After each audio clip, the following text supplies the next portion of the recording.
YCP అధినేత Jagan full focus లోకి వచ్చారా? ఎవరూ తగ్గద్దు, ఎక్కడా వెనకడుగు వెయ్యొద్దు అంటూ క్యాడర్ కి ఆయన ఇచ్చిన మెసేజ్ ఇప్పుడు పొలిటికల్ సర్కిల్స్ లో చర్చగా మారింది. స్థానిక ఎన్నికలపై ఆయన సీరియస్ గా ఉన్నట్టు తెలుస్తోంది. ముఖ్యంగా ఏకగ్రీవాల పేరుతో వెనక్కి తగ్గద్దని, ప్రతి చోట పోటీ చేసి గెలవాలని జగన్ స్పష్టం చేశారు. మరోవైపు జగన్ మళ్లీ పాదయాత్ర ప్రస్తావన చేయటం ఆసక్తి పెంచుతోంది. గతంలో పాదయాత్రతో ప్రజల్లోకి వెళ్లి అధికారాన్ని దక్కించుకున్న జగన్ అదే సెంటిమెంట్ మరోసారి రిపీట్ చేయాలని చూస్తున్నారు. గెలుపు ఓటమిలు వాళ్ళు ఏ రకంగా మేనేజ్ చేసినా, ఏ రకంగా ఒత్తిడి తీసుకొచ్చినా, ఏ రకంగా పోలీసులను పెట్టుకొని ఏం చేసినా కూడా యుద్ధం మాత్రం జరగాలి.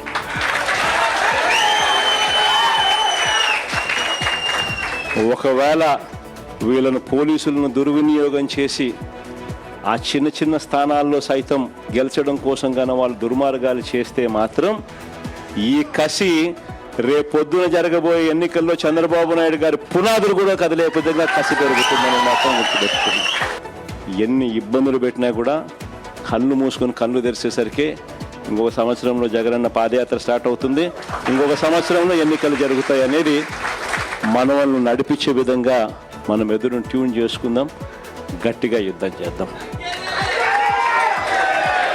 చంద్రబాబు నాయుడు ప్రజలకు చేసింది ఏమీ లేదు. ప్రజలకు చేసింది చంద్రబాబు నాయుడు గారి పాలనలో ఈ వెన్నుపోటు పార్టీ ప్రజలకు చేసింది ఒకటి వెన్నుపోటు పొడవడం తప్ప